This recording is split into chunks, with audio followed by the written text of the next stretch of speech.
Hi everyone, welcome to experimental on systematic analysis of the silver group. In this we are going to look at the qualitative analysis of a small group, and when we talk about qualitative we are asking what is in a compound or what is in a solution, versus quantitative where you will be answering the question how much of it is in this solution or in the compound. So small groups can be formed based on solubility of their salts.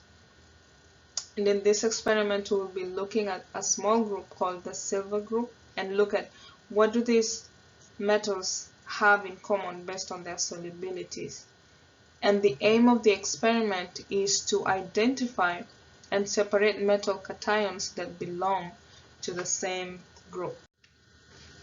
When we look at silver group, it consists of 3 ions, and what makes them be classified under the silver group is that they have insoluble chlorides. So any of their chloride salts are insoluble. So going with the 3 metal cations, we have silver 1, which is, it has an oxidation state of +1, lead 2 has an oxidation state of +2, the one that we are just focusing on for this experiment. Lead has oxidation states of 0 and 4, but just for the sake of this experiment, we will focus on the oxidation state of +2. Mercury 1 is an interesting cation because, as you can see, it is written as Hg2 and 2+. This is because the metal cation of mercury that has a +1 charge is not stable, and therefore it needs to pair up with another mercury 1 cation to form the Hg2. So usually it would be Hg +1. This is not stable, so we need to form another kind of a dimer.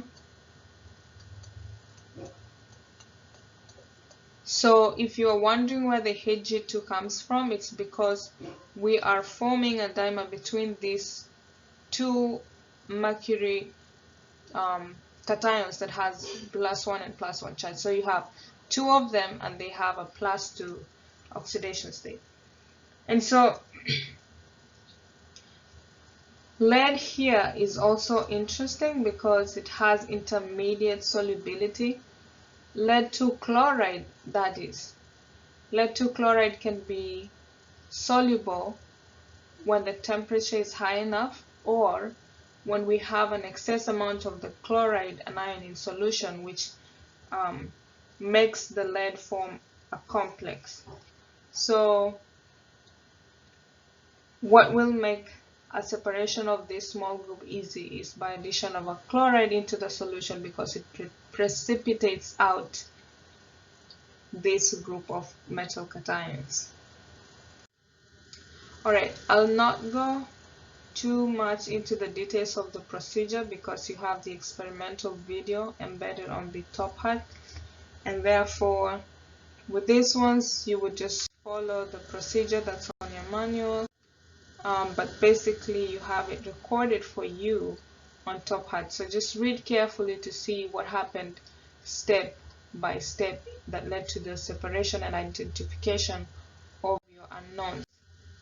For now, I will focus more on this flow diagram that will make it easy to interpret and understand how to separate the metal cations and how to identify the specific ones. So all the lead cation, the silver cation, and the mercury cations are colorless in aqueous solutions, but then if we want to identify them, we need to see a visible product, and with that we need to add a suitable anion that makes this a confirmatory test for us to know for sure that we have a lead, or for sure we have a silver, or for sure we have a mercury one. So let's begin here at the top, where we have, for example, a solution We don't know what it has. It might have silver, it might have mercury, it might have lead, it might have other cations like sodium or anything else. So as we said, if for example our solution here has other metal cations like sodium and magnesium and calcium, for example, when we add HCl, we basically assume that our metal cations will form metal, it will form the chloride salt, and therefore we precipitate out the silver group because we know that there's chloride salts are insoluble in water. So the first step would be adding the chloride. The chloride here will separate out our silver groups. So here we have our silver, we have our mercury chloride, and we have our lead 2 chloride.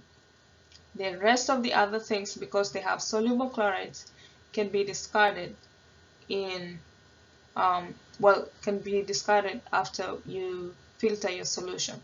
So now you have this precipitate that contains silver, mercury, and lead. And remember, we said that lead 2 chloride has intermediate solubility.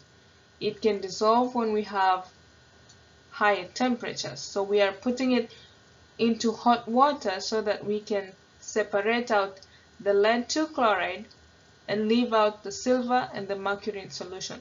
So that is the reason we have hot water here, and we are going to precipitate out the lead 2 chloride, and that leaves on the left side the silver and the mercury chlorides.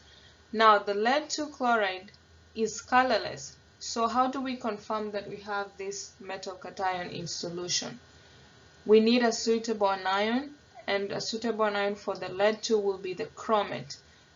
Lead to chromate forms a yellow solid, a yellow insoluble product that we can observe.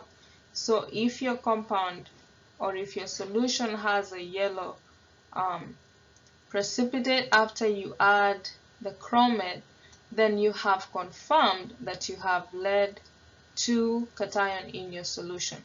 Now let's go back to the precipitate. After we now isolate the lead and identify and confirm that it's lead 2, we still need to find out between the silver and the mercury, what do we have in the solution and how do we confirm that that's what we have. Alright, when we add ammonia to this precipitate here, ammonia reacts with the mercury chloride salt, and it will form a metallic mercury and also this compound right here. The metallic mercury is black in color, and that is why we will have, if you observe black in your solution, then you know for sure that you have mercury in your unknown solution. Now we just had two things, and if we confirm that we have mercury, then we are only left with the silver. Again, the silver chloride reacts with ammonia to form this compound right here. It could be a white solid, and that's why if you have a gray precipitate, it's because you have this black and a white precipitate that forms the gray color. But now that we confirmed we have mercury, then how do we know for sure that we have silver?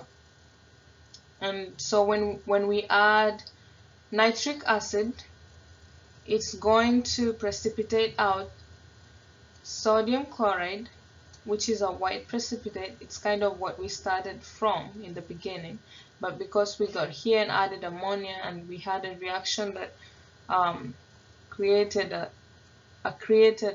another complex here that we can dissolve by adding an acid.